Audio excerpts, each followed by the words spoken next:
সম্মানীয় শিক্ষাগুৰুসকল, আপোনালোকক এইটো ভিডিঅ'ত দেখুৱাম যে আপোনালোকে সেন্সাস ডিউটি কৰোঁতে শিক্ষা সেতুত কেনেকৈ আপোনালোকে ছুটি ল'ব লাগিব। আপোনালোকে গুগল ক্ৰমত গৈ চাৰ্চ কৰিব shikshasetu.assam.gov.in। তাৰপিছত এনেকুৱা এটা পেজ খোল খাব। তো আপোনালোকে প্ৰথমতে আছে এণ্টাৰ ইউজাৰ নেম। তাতে আপোনালোকৰ স্কুলৰ যিটো ইউডাইচ কোড আছে সেইটো ইয়াতে লিখিব। লিখাৰ পিছত তলত পাছৱৰ্ড লিখিব আৰু আপোনালোকৰ যিটো জিলা আছে সেইটো সিলেক্ট কৰিব। তাৰপিছত এই কেপচাটো এণ্টাৰ কেপচা আছে তাতে লিখিব। লিখাৰ পিছত লগইন কৰিব। লগইন কৰাৰ পিছত এই ওপৰত যে তিনিটা ডট চিন আছে তাতে ক্লিক কৰিব।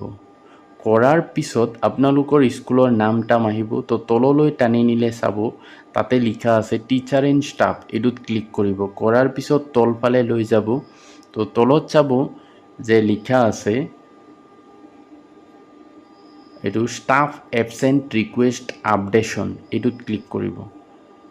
কৰাৰ পিছত এইটোত ক্লিক কৰাৰ পিছত এনেকুৱা অপশ্যন আহিব। তো আপোনালোকে আপডেট ৰিজন তাতে ক্লিক কৰিব। কৰাৰ পিছত এনেকুৱা এটা পেজ আহিব য'ত ষ্টাফ আহিব। তো আপোনাৰ নামটো ইয়াতে সিলেক্ট কৰিব। ফ্ৰম ডেট ইয়াতে ডেটটো সিলেক্ট কৰিব, কিমান তাৰিখৰ পৰা কিমান তাৰিখলৈকে আপোনালোকে ছুটি ল'ব খোজে। তাৰপিছত আহিব টু ডেট, অৰ্থাৎ কিমান তাৰিখলৈ আপুনি ছুটিটো ল'ব সেইটো এই কেলেণ্ডাৰটোৰ পৰা সিলেক্ট কৰি ল'ব। যদি ছেপ্টেম্বৰ মাহলৈকে লাগে এই কাৰ্চিনটোত ক্লিক কৰিলে ছেপ্টেম্বৰ মাহটো আহি যাব।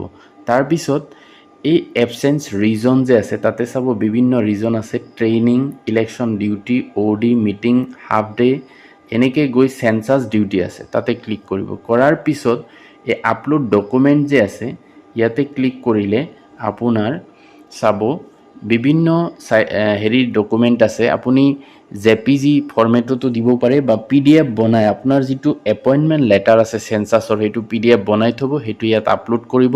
তাৰপিছত ছাবমিট কৰি দিব। ছাবমিট কৰাৰ পিছত আপোনাৰ যিটো আছে এইটো ছাবমিট হৈ যাব। তাৰপিছত এপ্ৰুভ কৰি দিলেই হ'ল। আপোনাৰ সেন্সাস ডিউটিৰ কাৰণে সেই ছুটিটো আপোনাৰ এপ্ৰুভ হৈ যাব। তাৰপিছত আৰু স্কুলত নগৈ আপুনি সেন্সাসৰ কাম কৰি থাকিব পাৰিব। এইটো কৰিলে আৰু এটেণ্ডেঞ্চৰ কাৰণে আপোনাৰ স্কুলত যাব নালাগে। তো এইটোৱে আছিলে গুৰুত্বপূৰ্ণ ভিডিঅ'টো ভাল লাগিলে লাইক কমেণ্ট কৰিব আৰু চেনেলটো ছাবস্ক্ৰাইব কৰি থ'ব। Thank U.